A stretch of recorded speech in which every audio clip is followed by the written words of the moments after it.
Magandang araw, sambayan ng Pilipino. Magandang araw, mga kababayan. Kasama niyo po ngayon si Ka Eric sa isa na namang episode ng ating Balita at Talakayan. Mga kababayan, maraming salamat sa inyong pagsubaybay, pagsuporta, pagtangkilik, pag-share, pag-like, pag-promote ng ating Ka Eric Celis YouTube channel at patuloy ninyong pagsuporta na lumawak at lumago ang ating subscribers, pati na rin po ang ating viewers. Thank you also sa inyong patuloy na pagbibigay ng suporta sa aming programang Bigwas ng Agila 2.0. Kasama ko po dyan si Dr. Lorraine Marie Badoy. Sa puntong ito, bibigyan po natin ng pananaw. Bakit may katotohanan itong binabanggit at idinidiin ni Ginoong Saldico na ang principal conspirators at mastermind sa paglalarga ng pinakamalaking pangungulimbat at sistematikong pangungurakot sa kaban ng bayan gamit ang mga pinalusot at mga pandaraya sa budget noong 2022, 23, 24, 25 ay si Marcos Jr. mismo at si Martin Romualdez. Una, let us take the closer perspective sa kung ano ba talaga ang role o naging papel ni Ginoong Saldico pagdating sa sindikato ng pagpapatupad ng pandarambong. Si Saldico po was personally handpicked by Martin Romualdez and recommended to Marcos nang umupo na po ang administrasyon nila Marcos at Romualdez noong June 2022, June 30. At magbubuo na ng organisasyon ng kanyang gobyerno. Sapagkat si Saldico po at si Martin Romualdez ay mayroon ng pinagsamahan sa Kongreso at alam ni Martin Romualdez ang kapasidad ni Saldico pagdating po sa ganitong uri ng mga gawain. Kung paano magpalusot ng mga pondo, saan kukunin ang pondo, at paano na ang pera ng bayan ay makukulimbat ng hindi kaagad makikita. So Saldico was specifically pinpointed and designated to be the committee chairperson for the Committee on Appropriations sa House of Representatives with the consent and approval of Marcos Jr. Malinaw yon, mga kababayan. So ang knowledge ni Saldico, ang kanyang kaalaman, ay nanggagaling doon sa kanyang direct and actual participation sa tinatawag nating organisadong sindikato kung paano mangurakot sa gobyerno, led by Marcos and Romualdez as per revelations made by Saldico. Pangalawa, si Saldico po ay halos mahigit 2 taon na umupo bilang committee chair or chairperson sa Committee on Appropriations. At alam po natin ang Committee on Appropriations, dyan po ginagawa ang kung paano katayin, palusutin at maglagay ng mga insertions at ng mga pandaraya sa budget. Mula doon sa National Expenditures Program, NEP, na nanggagaling sa part nila Marcos, magkakaroon ngayon ng katayan sa House of Representatives para ipasok ang iba't ibang mga kunwari proyekto na tinatawag na insertions, yung iba mga parada. Mga budget ito na itatago sa maraming mga agencies of government na wala at hindi nakatalaga doon sa National Expenditures Program or NEP. At pinakamalaki dyan sa DPWH. Kaya naman po nung busisiin na ang Cabral Files ay hundreds of billions of pesos. Umabot po sa mahigit 1 trillion pesos ang mga cumulative, yung natipon na mga pondo na ipinasok sa DPWH na wala originally sa NEP, National Expenditures Program 2023, 2024, and 2025. Meaning, hindi yan magagawa ni Saldico na siya lang. At hindi rin po yan may papalusot ni Saldico kung hindi po kasabwat ang organisadong operation sa House of Representatives at walang basbas ni Martin Romualdez. At itong ginagawa ni Martin Romualdez, hindi rin po yan mangyayari kung hindi po yan consulted kay Marcos Jr. Sapagkat babalik yan kay Marcos Jr. ang anumang produkto ng budget cycle na ito sa House of Representatives at sa Senado, babalik yan kay Marcos Jr. Siya ang magpipirma ng tinatawag na General Appropriations Act. Mula sa National Budget Bill, magiging National Appropriations Act or General Appropriations Act. So makikita at malalaman ni Marcos kung may mga nawala o isiningit, sapagkat hindi naman po 10 piso ang mga isinisingit dyan, hundreds of billions of pesos. So dyan pa lang makikita na natin, mga kababayan, na ang pattern and circumstances of conspiracy ay nagsisimula kay Marcos, papunta kay Romualdez at ang kanilang principal executor, ang grupo nila Saldico, na pinamumunuan siyempre ni Saldico bilang team leader or chief executor ni Martin Romualdez at nila Marcos, which yun nga ang binubunyag ni Saldico sa kanyang mga video revelations. Take for example, itong 176 billion pesos na mga infra projects na ipinarking sa DPWH noong 2024, mga kababayan. Hindi ba ito ay wala sa NEP pero biglang nagkaroon ng mga hundreds of billions na mga proyekto sa DPWH? Kung hindi po yan alam at hindi pinayagan ni Marcos, hindi pwedeng lulusot yan. Kasi sinasabi ni Manny Bunuan, itong kulukoy na naging DPWH na tirador din pala ni Marcos, at ngayon ay medyo sinasampa-sampahan daw ng kaso, pero nagpapakulong-kulong yata sa ospital, either Camp Crame or hindi ko alam kung anong government hospital. Wala na tayong update dito kay dating DPWH Secretary Manny Bunuan. So ibig sabihin, kung pumapalag si Bunuan, talagang magre-report yan kay Marcos Jr. Sir, may 176 billion dito sa grupo nila Martin Romualdez na ipinasok sa DPWH. O wala yun sa National Expenditures Program. At ang magpapatupad doon sila Romualdez. Siyempre, mayroon din sila Marcos doon. At yan ay automatic 25% kay Marcos din, mga kababayan. 1/4, yan ang sabi ni Saldico. 25% kay Marcos yan. So kung 176 billion ang pinasok nila Martin Romualdez, for example, sa isang item or sa ilang items na itinago nila at ipinarada sa DPWH, magkano ang 1/4 po niyan, mga kababayan? So, i-divide mo yan, kulang-kulang po yan sa mga 40 billion din or sumahigit 40 billion din ang kay Marcos dyan. At alam na ni Martin Romualdez at nila Saldico paano yan ipartida. So kung may 40 or 45 billion dyan na para yan kay Marcos Jr., ang mag-implement niyan DPWH, automatic po ang cash advance niyan kay Marcos is 10.5 or 11 billion. Yan ang computation ni Ginong Saldico. Bahala na kayo dyan sa iba, basta out of the 176 billion na isiningit at in-insert, ang 11 billion or more or less 11 billion, cash advance yan para kay Marcos Jr. Kaya nakakalusot ang insertions kasi kung totoo na hindi alam ni Marcos Jr. at hindi kasabwat ang kanyang mga tauhan at ang kanyang mga inilagay sa DPWH at hindi papayagan ni Marcos, papalag yan ang DPWH, papalag din ang Department of Budget and Management. Sasabihan nila si Marcos, Sir, Mr. President, hindi po natin yan na programa ang 176 billion. Pero hindi, tumahimik sila. And I'm talking about only yung naibulgar lang ni Saldico na example na 176 billion 2024 budget yata ito or 2023 budget.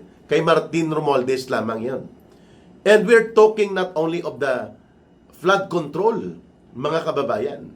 Marami pa silang itinago doon sa unprogrammed appropriations na yan ngayon po ang binubuksan sa oral argument sa Supreme Court. Bakit hindi ilalagay sa itemized portion ng mga budget na malinaw item A at ano ang specifications nito? Bakit itinago lump sum? Umaabot po sa mga 400, almost 500 billion pesos sa unprogrammed appropriations, walang specification saan ginamit. Pero inamin na yan ni Marcos na dyan kinukuha ang mga sinasabi niyang flood control projects dahil hindi daw niya alam na yan ay pinagnanakawan. Oh, come on. Pinirmahan niya eh. kayon mag-aacting-actingan siya na napalusutan lang siya. Yan pong narrative nila, napalusutan siya. Kung napalusutan ka pala, bakit mo ginawa ito ng paulit-ulit? Nang mula 2023, 2024, 2025 budget. At saka pa gumalaw si Marcos para kunwari i-isolate niya ang sarili niya at nagkukunwari siyang mag-iimbestiga siya nang pumutok ang maraming mga pagbabaha na bumiktima ng libo-libong mga kababayan natin at napatunayan na yung sinasabi nilang 5,000 plus flood control projects ay wala talaga palang mga proyekto. Kung mayroon man ay substandard at karamihan ghost. Paulit-ulit na pinupunduhan pero walang proyekto, hindi natatapos. At saan yun kinukuha? Ay ibinulgar po yan sa House of Representatives mismo na doon yun hinuhugot sa unprogrammed appropriations. And let us not forget na ang unprogrammed appropriations, mga kababayan, ang nagpaparelease po niyan with approval of finality ay Presidente. And on the list of the unprogrammed appropriations, more than 4,000 flood control projects na unprogrammed naka-charge from 2023, 2024, 2025, pinarelease ni Marcos ng pundo.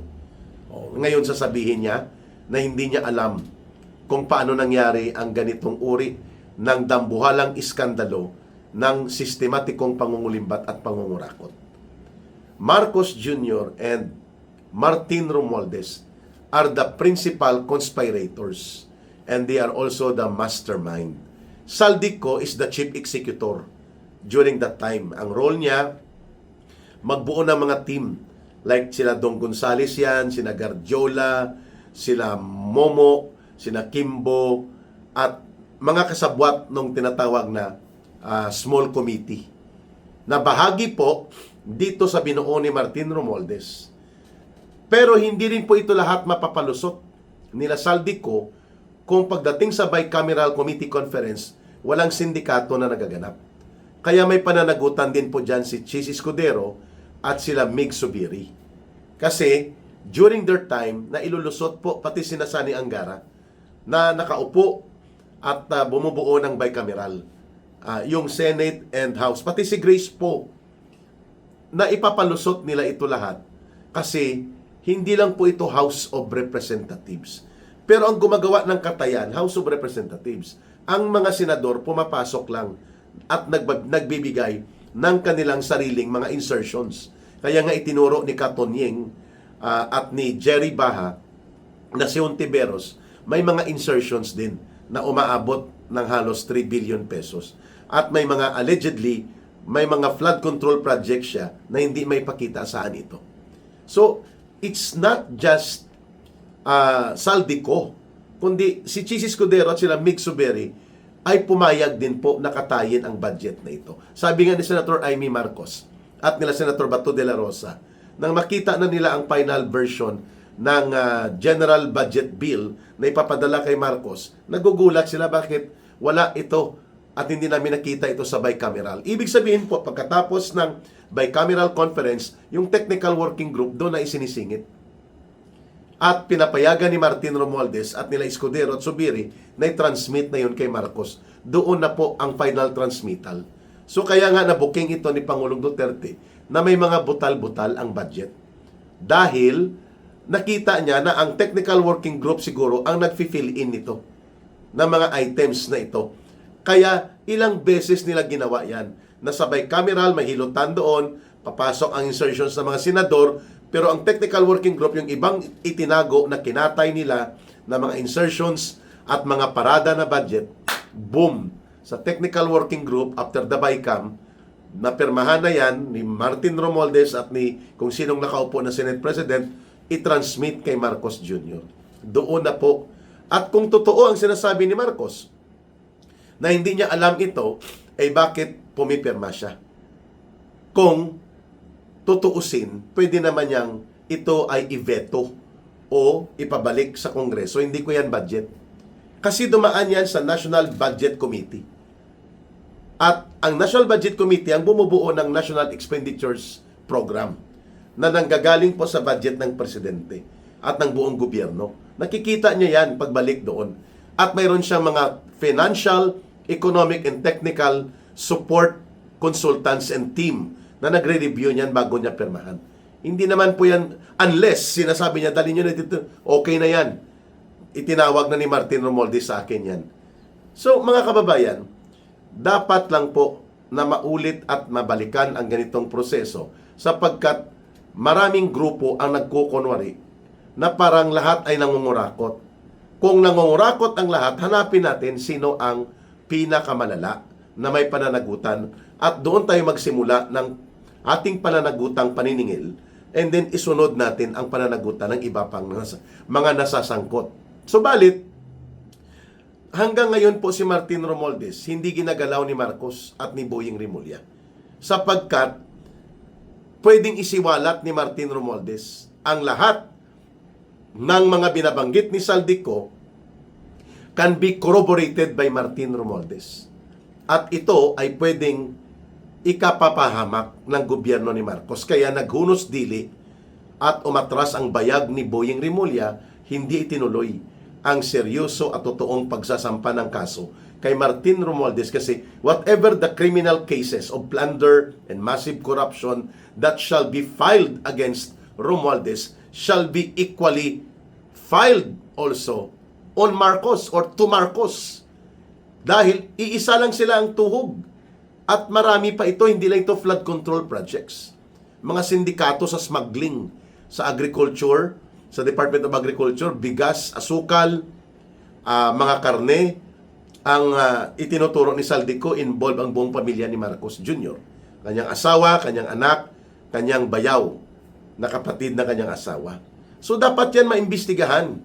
Kaya nga hindi pumapayag si Marcos na magkakaroon ng isang independent Senate na may isang matatag at matino na Senate Blue Ribbon Committee which is an oversight and accountability committee na pwedeng magbusisi sana nito.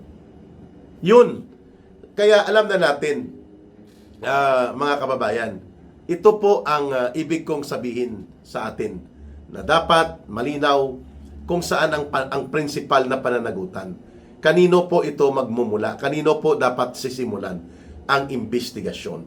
The principal accountability and the principal source ng kaguluhang ito ay kung ano po ang totoong kalagayan ngayon ng ating bansa dahil po ginawang sindikato ni Marcos at nila Romualdez ang buong budget ng Pilipinas at kung kaya hindi makapalag si Marcos dahil principal conspirator, principal author sila ni Marcos at sila Martin Romualdez kung papaano po naging sistematiko ang pangungurakot sa buong bansa. At ito ay dinadaan sa kung paano kinakatay ang ating buong budget. Kaya mga kababayan, isa-isahin po natin yan sa paglalatag at nakikita na natin na ang impeachment trial ni Vice President Sara Duterte ay gagamitin po ni Martin Romualdez at ni Marcos para ito ang magiging diversionary nila, mga kababayan.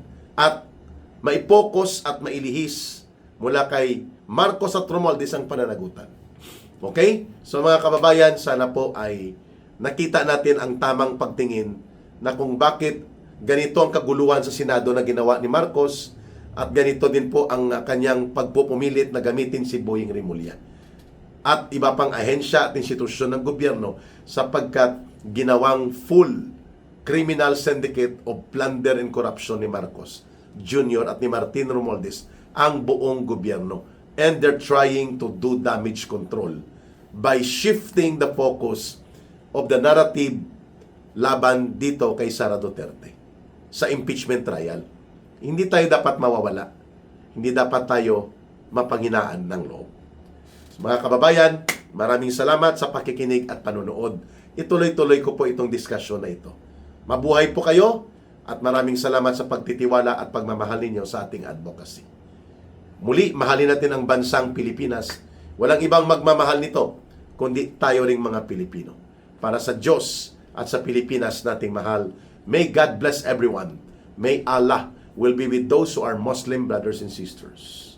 Maraming salamat muli mga kababayan at mabuhay po kayo. Bye for now. Ito po si Ka Eric. Mabuhay!